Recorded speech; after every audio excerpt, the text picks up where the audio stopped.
حدیث میں آتا ہے کہ جس کے اندر 4 خصلتیں ہیں وہ منافق ہے۔ کون کون سی؟ جب بولے تو جھوٹ بولے، اور جب اس کے پاس امانت رکھی جائے تو خیانت کرے، جب وعدہ کرے تو پورا نہ کرے، اور جب کسی سے لڑے تو گالیاں بکے۔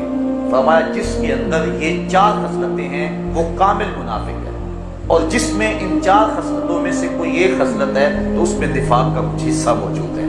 اب میں اور آپ اپنے آپ کو کٹہرے میں رکھ لیں۔ قرآن مجید فرقان حمید کی تعلیمات، اللہ کے رسول علیہ السلام کی تعلیمات کو سننے کا مطلب یہ نہیں ہوتا کہ صرف کانوں کی لذت لیں اور چلے جائیں۔ اپنی ضمیر میں عدالت لگایا کریں اور ہم دیکھیں کہ ہمارے اندر کیا ان خصلتوں میں سے کوئی خصلت تو نہیں آ گئی، کیا ہماری زبان پہ غلیظ لفظ تو نہیں آتے، ہم گالیاں تو نہیں دیتے، ہم وعدہ کر کے اس وعدے کو توڑتے تو نہیں، وعدہ وفائی نہ کرنا یہ تو ہمارے اندر نہیں آ گیا،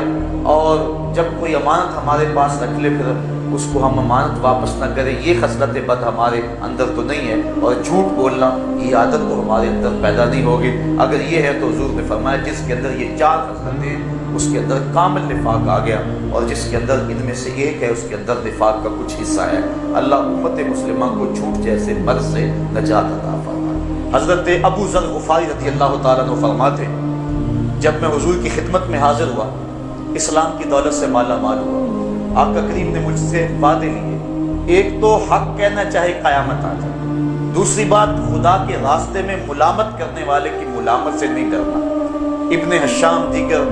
جو سیرت نگار ہیں انہوں نے اس روایت کو تفصیل کے ساتھ بیان کیا۔ فرماتے ہیں کہ میں حضور کی بارگاہ میں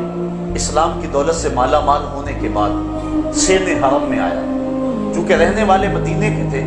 اور اسلام قبول کیا مکے میں آ کر۔ صنادید قریش اپنی نشستیں بچھائے بیٹھے ہوئے تھے،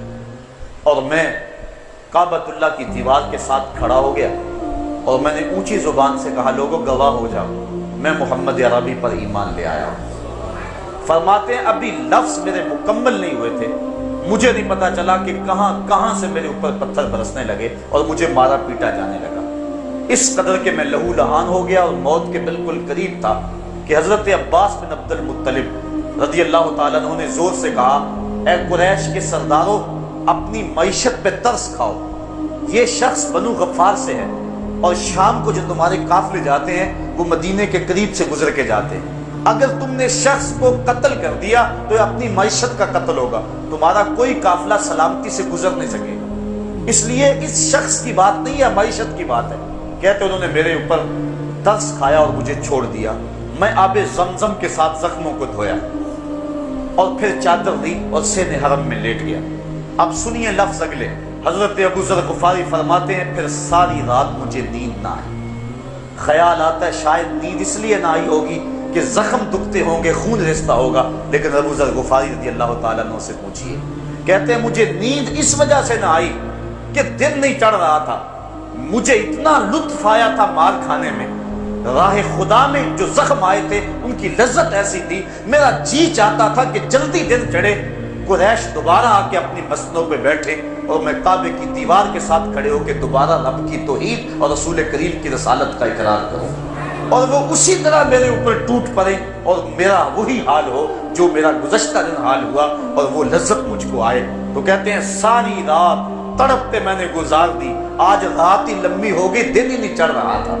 اور یوں ساری رات انتظار کرتا رہا، صبح ہوئی دھوپ چمکی تو میں کعبۃ اللہ کی دیوار کے ساتھ کھڑے ہو کے جو کل جملے کہے تھے وہ آج کہے، اور پھر دوبارہ وہ میرے اوپر ٹوٹ پڑے اور مجھے وہ مارتے رہے، اور حضرت عباس ابن عبد المطلب رضی اللہ تعالیٰ عنہ دوبارہ مزاحمت کر کے میری جان چھڑائی، اور پھر میں نے زخموں کو دھویا، اور اگلی رات پھر میں اگلے دن کے انتظار میں لیٹا رہا کہ وہ لمحے آئیں اور دوبارہ مجھے راہ خدا میں پیٹا جائے۔ یہ ہیں وہ لوگ جنہوں نے راہ خدا کے اندر سب کچھ قربان کر دیا، تو ان کو منافق ہنستے تھے آپس کی مجلسوں کے اندر، وہ کہتے ہیں یہ بے وقوف ہیں، اللہ فرماتا ہے یہ بے وقوف نہیں ہے، تم بے وقوف ہو اور تم اس لذت سے آشنا ہی نہیں ہو۔ اللہ تعالیٰ مجھے آپ کو اپنی رحمتوں کے حصار میں رکھے، اور اللہ ہمارے ایمان کو وہ قوت اور تقویت عطا فرمائے کہ ہم نبی اور اس کے پیارے محبوب علیہ السلام اور اللہ جل شانہ کے لیے اپنا سب کچھ قربان کرنے کے لیے ہر وقت تیار